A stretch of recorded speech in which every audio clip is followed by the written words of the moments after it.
My name is Abigail Thomas. I'm 42 years old, and I was holding my family together while my husband stayed home, until a conversation at the supermarket changed everything. I never thought my life would fall apart while standing in the frozen food section, holding a cart full of groceries I couldn't really afford. For years, I convinced myself that being the provider, the rock, the silent hero, was enough. But what happens when you realize you've been invisible in your own home? What happens when a random conversation with an old friend makes you question everything you've sacrificed? You won't believe what happened next, and honestly, I'm still trying to process it myself. Have you ever felt like you're doing everything right, but somehow it's all wrong? Let me know in the comments, because this story might hit closer to home than you think. If you've ever felt unseen in your own relationship, hit that subscribe button and give this video a like. Have you ever sacrificed so much that you forgot who you were? Drop your thoughts below, because you're not alone in this. This journey changed my life, and I want to share every painful, eye-opening moment with you. My husband, Daniel, stayed home while I worked 60-hour weeks, paid every bill, fixed every problem, and somehow still felt like I wasn't doing enough. I thought I was being a good wife and mother, but the truth is, I was drowning. The weight of being the only one holding everything together was crushing me, and I didn't even realize it until that moment in the supermarket. That conversation didn't just open my eyes. It shattered the illusion I'd been living under for years. The exhaustion wasn't just physical anymore. It was deeper than that, like something inside me was dying slowly, and I couldn't name it. Every morning I'd wake up, go to work, come home to a messy house, cook dinner, help with homework, and collapse into bed only to do it all over again. Daniel would be on the couch, scrolling through his phone, and I'd wonder when we stopped being partners. I'd wonder when I became the only one who cared about our future. The resentment built up like a pressure cooker, and I knew something had to give. I just didn't know that a simple trip to buy groceries would be the moment everything changed forever. I remember standing in aisle 7, staring at pasta boxes, feeling like I couldn't breathe. The fluorescent lights buzzed above me, and for a second, I thought I might actually pass out right there. It wasn't the first time I'd felt this way, this overwhelming sense of being completely drained, but it was the first time I couldn't push it down anymore. I'd been the sole provider for 4 years, ever since Daniel decided to stay home after our youngest was born. At first, I was supportive of it. I thought, this is what partnership looks like. We're doing what works for our family. But somewhere along the way, support turned into burden, and burden turned into this hollow feeling that followed me everywhere. I couldn't remember the last time I did something just for me, something that made me feel alive instead of just functional. Before we continue, let me ask you something. When was the last time you felt truly seen by the person you love? If you're struggling with that question like I was, make sure you subscribe and hit that like button, because this story gets deeper. Can you relate to feeling like you're running on empty while everyone around you just takes and takes? Comment below and let's connect on this. Every day felt like I was carrying the world on my shoulders, and nobody noticed. I'd come home exhausted, and Daniel would complain about how hard his day was staying home with the kids. Don't get me wrong, raising kids is tough, but I was doing that and working full-time, and managing the finances, and fixing things around the house. The list never ended, and I never got a break, not even an acknowledgement that I was barely holding it together. The invisible exhaustion is the worst kind because you can't explain it to people who don't get it. They see you going to work, coming home, repeat, and they think, that's just life. But they don't see the emotional toll of being the only one worried about rent, about bills, about whether there's enough money for groceries and still something left for the kids' school supplies. They don't see you lying awake at 3 in the morning, running numbers in your head, wondering how much longer you can keep this up. The exhaustion seeps into your bones until you're moving through life like a ghost, just going through the motions.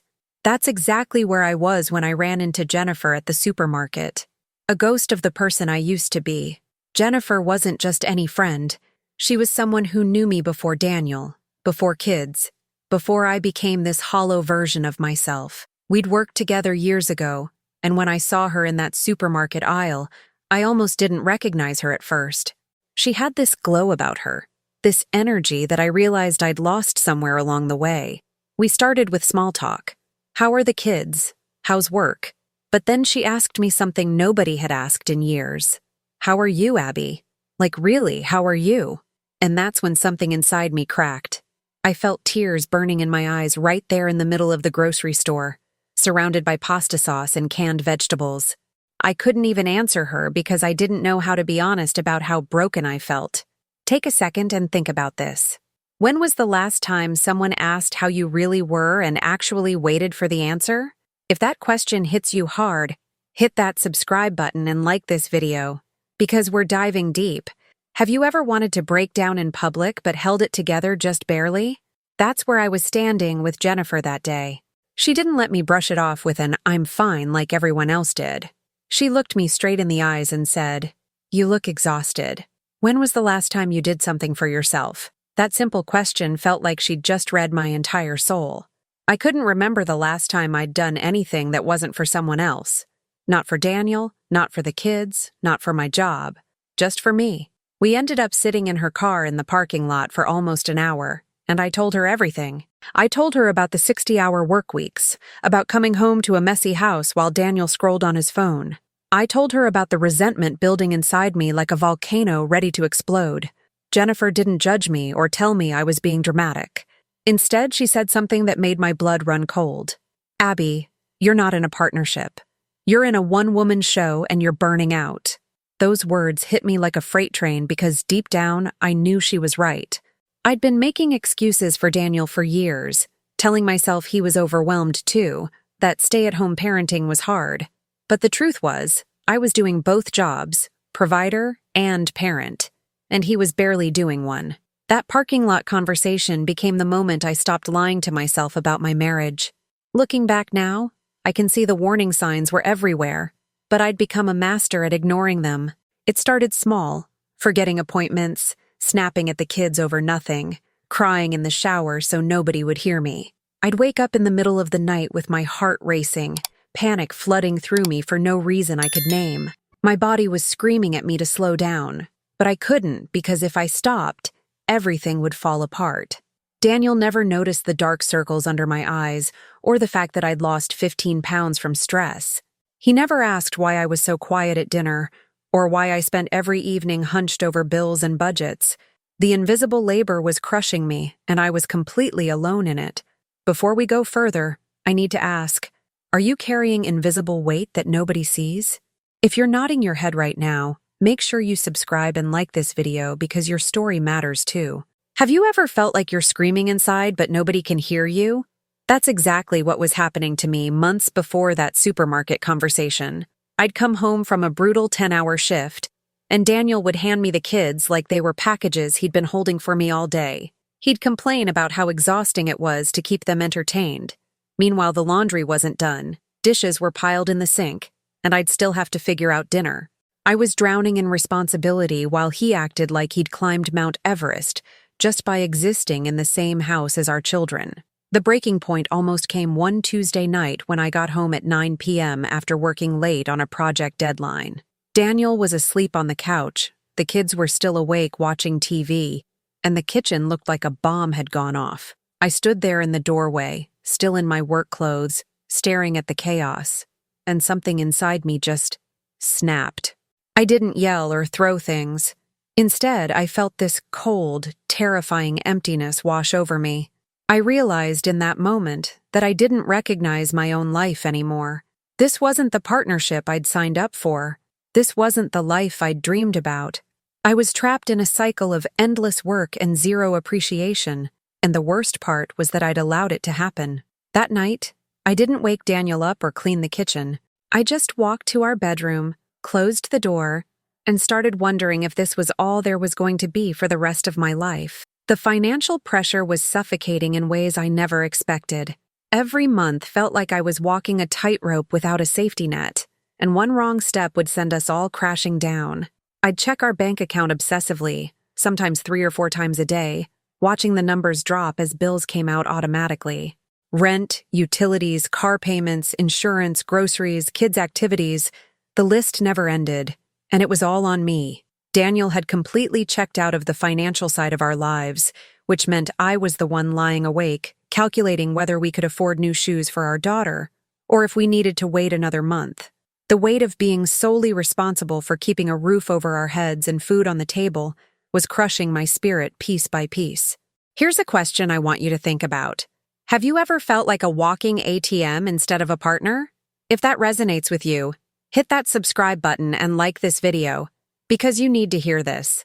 Are you the only one in your relationship who worries about money while your partner just spends without thinking? Comment and let me know, because this is real. What made it worse was that Daniel seemed completely oblivious to the sacrifice I was making. He'd ask me why we couldn't go on vacation or why I was always stressed about money, as if he had no concept that someone had to actually earn it. He'd buy things online without asking me first. Video games, subscription services, expensive takeout when we had food at home, and I'd discover it when I checked our account and saw another $100 gone. The resentment around money became toxic faster than anything else in our marriage. I started hiding purchases from him, not because I was being irresponsible, but because I knew if I bought myself a coffee or a new pair of work pants, he'd make some comment about how I was spending money unnecessarily. Meanwhile, he'd just ordered another gadget he didn't need. I felt like a parent managing an allowance for a teenager, not a wife in an equal partnership. The breaking point came when I realized I was working 60 hours a week, bringing home every dollar we had, and I felt guilty buying myself lunch. That's when I knew something was deeply, fundamentally wrong with the dynamic we'd created. You won't believe what happened when I finally confronted him about it, but that conversation was still weeks away, and the pressure kept building. The tension in our house became so thick you could cut it with a knife. After that conversation with Jennifer in the supermarket parking lot, I couldn't unsee what she'd pointed out to me. Suddenly, every little thing Daniel did, or didn't do, became magnified in my mind. I'd come home from work and notice the breakfast dishes still on the table from that morning.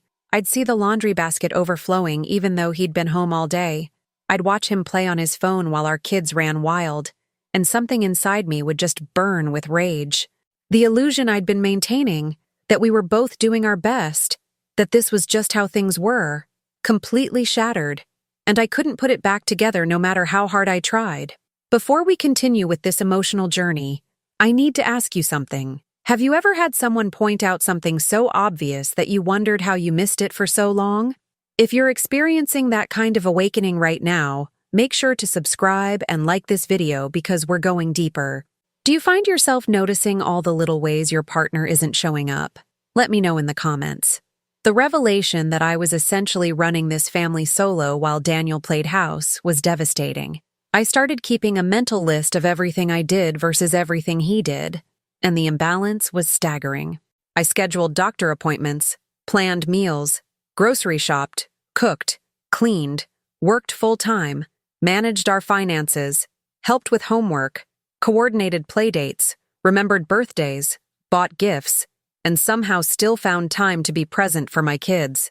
Daniel? He watched the kids while scrolling on his phone and occasionally threw a load of laundry in the washer that he'd forget to move to the dryer.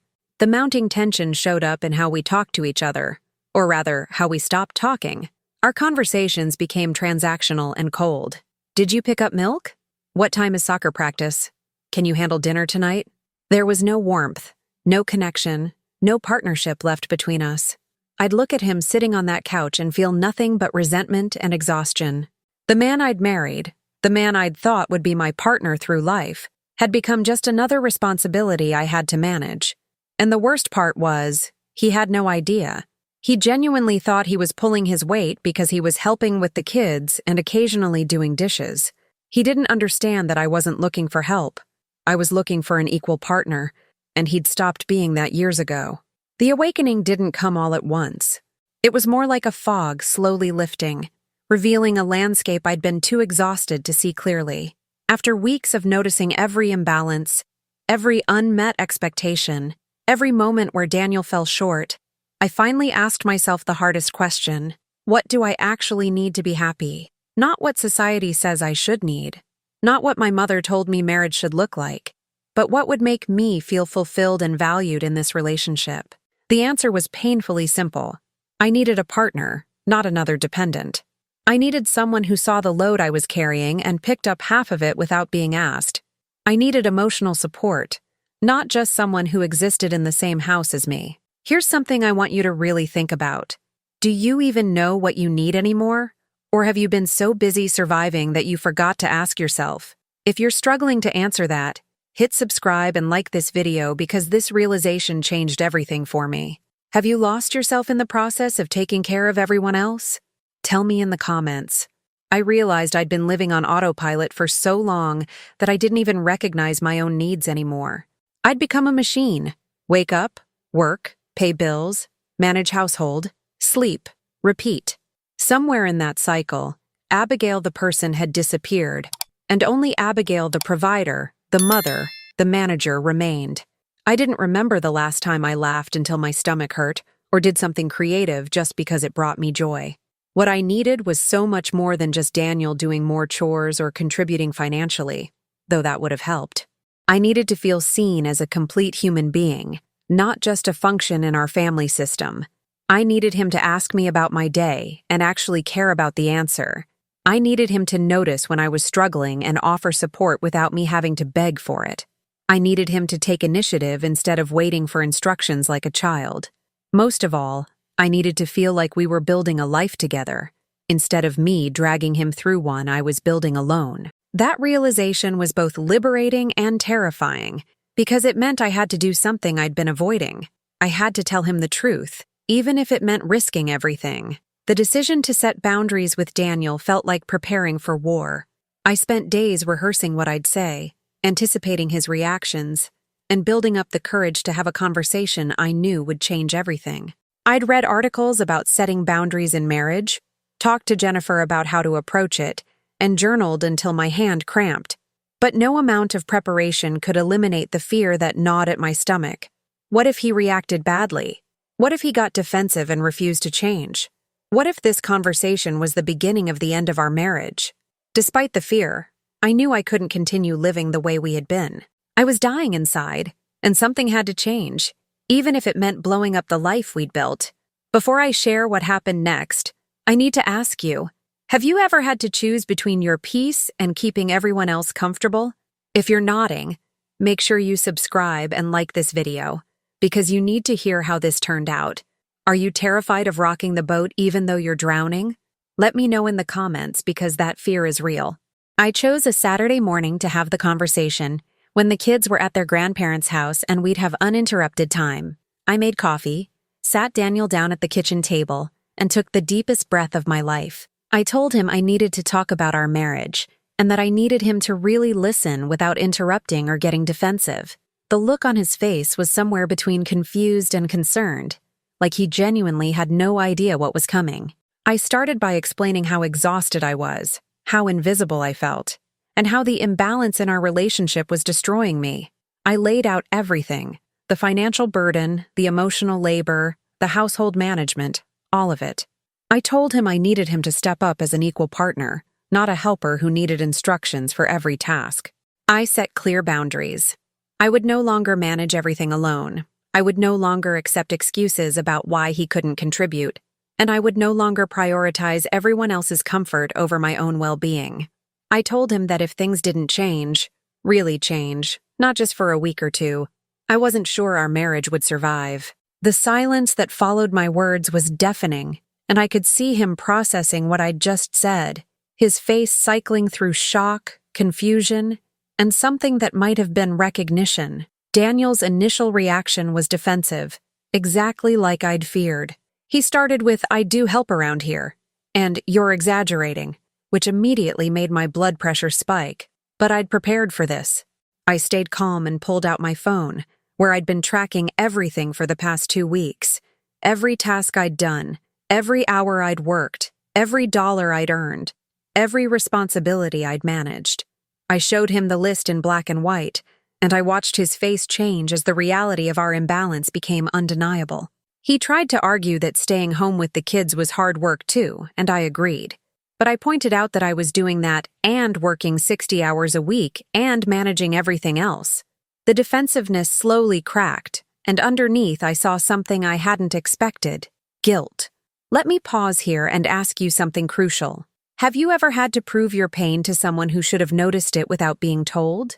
If that hits home, subscribe and like this video because what comes next matters. Do you find yourself having to justify why you're exhausted? Tell me in the comments. Daniel sat there in silence for what felt like an eternity after I finished laying everything out. He looked at the list, then at me, then back at the list. Finally, he said something that took me completely by surprise. I didn't realize it was this bad. I thought we were doing okay. That statement broke something in me because it confirmed what I'd suspected. He'd been completely oblivious to my struggle because he'd never bothered to look past his own comfort. The conversation that followed was raw and painful. I told him about the nights I'd cried in the shower, about the panic attacks I'd hidden, about the moment I'd stood in our kitchen wondering if I'd made a terrible mistake marrying him. I told him I felt more like his mother than his wife, and that the resentment had grown so large, I wasn't sure there was space for love anymore. Daniel cried, which I'd only seen him do twice in our entire relationship. He admitted he'd gotten comfortable, that he'd let me carry everything because I seemed so capable of handling it. He said he'd tell himself he was contributing by being home with the kids, conveniently ignoring all the other responsibilities that came with running a household. The honesty was painful, but it was also necessary, like lancing an infected wound. The days following our confrontation were strange and tense. Daniel was trying, really trying, in a way I hadn't seen in years. He started a load of laundry in the morning and actually finished it. He meal planned for the week without me asking. He took initiative with the kids' schedules and even called about an overdue dentist appointment I'd been meaning to make.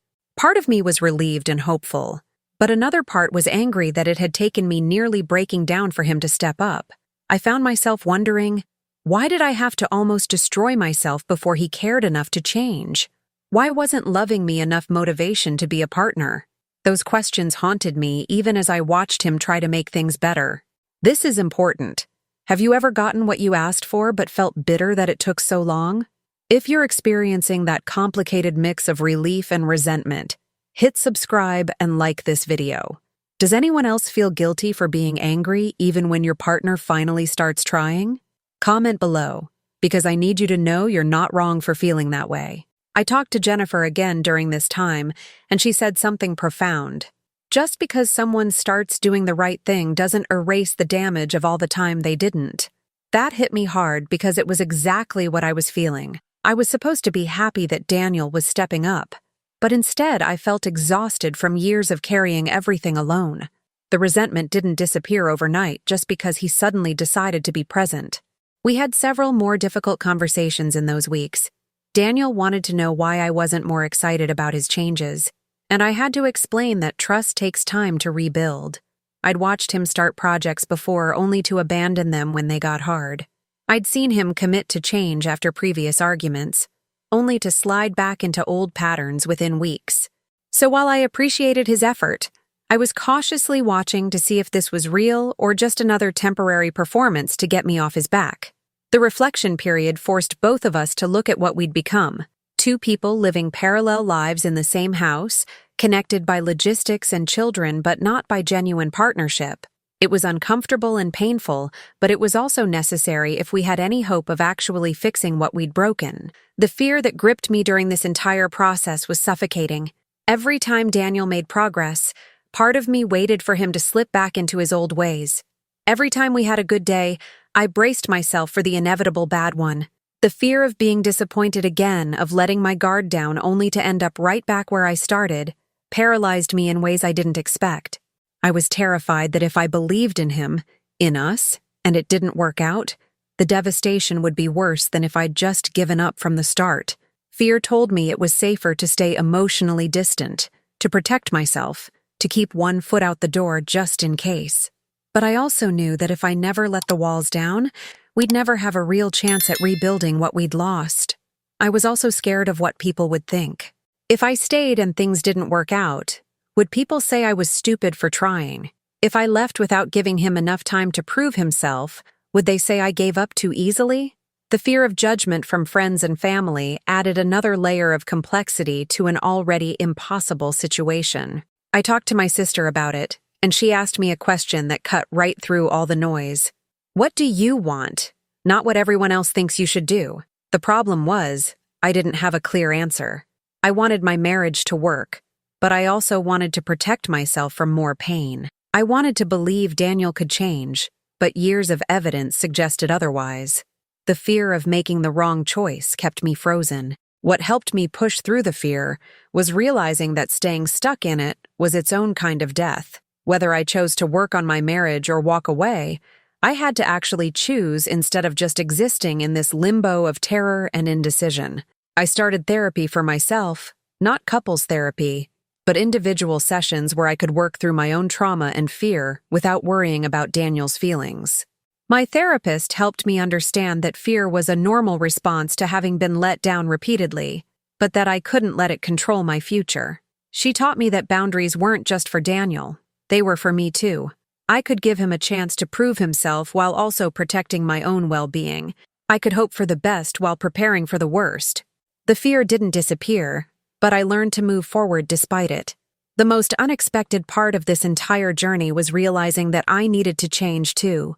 Not because the imbalance in our marriage was my fault, it wasn't, but because I'd allowed myself to become a martyr, and that pattern wasn't healthy either. I'd spent years silently suffering, building resentment, and never clearly communicating what I needed until I was at my breaking point. I'd convinced myself that if Daniel really loved me, he'd notice my struggle and step up without being told. But that's not how relationships work. People aren't mind readers, and expecting them to be sets everyone up for failure.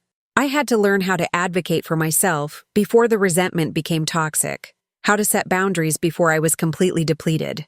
Let me ask you something important. Have you ever realized that your own patterns were contributing to the problem, even if you weren't the one who created it? If you're nodding along, subscribe and like this video because growth is hard but necessary. Do you struggle with asking for help because you think you should be able to handle everything? Tell me in the comments. I started reading books about codependency and people-pleasing, and I saw myself on every page. I'd been so focused on being the strong one, the reliable one, the provider, that I'd forgotten how to be vulnerable. I'd forgotten how to ask for help without feeling like I was failing. My identity had become wrapped up in how much I could endure, and that's not strength. That's self-destruction disguised as virtue. Personal growth meant rediscovering who Abigail was outside of being a wife, mother, and provider. I started doing things just for me, taking a painting class, going for walks alone, meeting Jennifer for coffee without feeling guilty about it. I learned to say no without over-explaining myself. I started putting myself on my own to-do list instead of always being the last priority. The transformation wasn't quick or easy, but slowly I started feeling like a person again instead of just a function. And interestingly, as I grew stronger in my own identity, Daniel's efforts became more genuine too. It was like my willingness to prioritize myself gave him permission to take me seriously. The path to personal growth saved me, regardless of whether my marriage ultimately survived. 6 months after that initial confrontation, our marriage looks completely different, but it's still fragile. Daniel has maintained the changes far longer than I expected. He's consistent with household tasks. He's looking for part-time work to contribute financially, and most importantly, he's emotionally present in a way he hasn't been in years. We have weekly check-ins where we talk about how we're feeling, what's working, and what needs adjustment. It's not perfect, and there are still days where I feel the old resentment creeping back in, but there's also something new, hope. Real, tangible hope that maybe we can actually become the partnership I've always wanted us to be. The progress is fragile because trust takes so much longer to rebuild than it does to break. Think about this for a moment. Have you ever tried to rebuild something after it was completely broken? If you're in that process right now, hit subscribe and like this video because you're not alone in this journey. Does progress feel fragile and scary even when things are getting better? Let me know in the comments. The hardest part of where we are now is managing my own expectations. I want to believe Daniel has truly changed, but I'm also protecting myself from the possibility that he might slide back into old patterns. My therapist calls it cautious optimism, and that's exactly what it feels like. I'm allowing myself to be happy about the improvements, while also keeping enough emotional distance to survive if it all falls apart again. What I've learned is that healing isn't linear. We have good weeks where everything feels aligned and hopeful, and then we have hard days where something triggers my past pain, and I shut down. Daniel has learned to give me space during those moments instead of getting defensive, which is growth in itself. We're learning how to be partners instead of roommates, how to communicate before resentment builds, and how to check in with each other's emotional states. It's exhausting work, but it's also the first time in years that I feel like we're actually on the same team. The fragile progress is still progress, and some days, that's enough to keep me going. If I could go back and talk to the version of myself standing in that supermarket aisle, exhausted and invisible, I'd tell her that speaking up was the bravest thing she'd ever do. I'd tell her that the pain of confronting the truth is temporary, but the pain of living a lie lasts forever.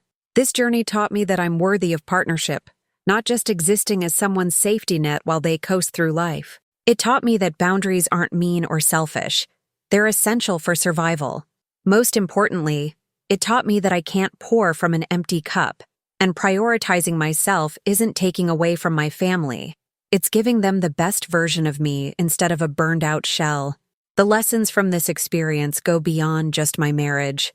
I learned that suffering in silence doesn't make you strong. It makes you bitter. I learned that people will take as much as you allow them to take, which means teaching others how to treat you starts with how you treat yourself. I learned that change is possible, but only when both people are willing to do the uncomfortable work of looking at their own patterns and behaviors. Daniel had to learn how to be a partner instead of a dependent. I had to learn how to advocate for myself instead of expecting him to read my mind. We both had to learn that love without action is just a word. Looking back at that conversation with Jennifer in the supermarket parking lot, I realize it wasn't just about my marriage. It was about reclaiming my life. Whether Daniel and I make it long-term or not, I'm a different person now. I'm someone who knows her worth, who sets boundaries, who doesn't apologize for taking up space. After hearing my story, I want to ask you, what would you have done in my place? What's your take on staying versus leaving when your partner finally starts trying? Do you believe people can truly change? Or are we all just hoping for miracles? If you want more stories like this, raw, real, and honest about the messy parts of relationships, make sure to subscribe and turn on notifications. Thank you for walking through this journey with me. I'll see you in the next video.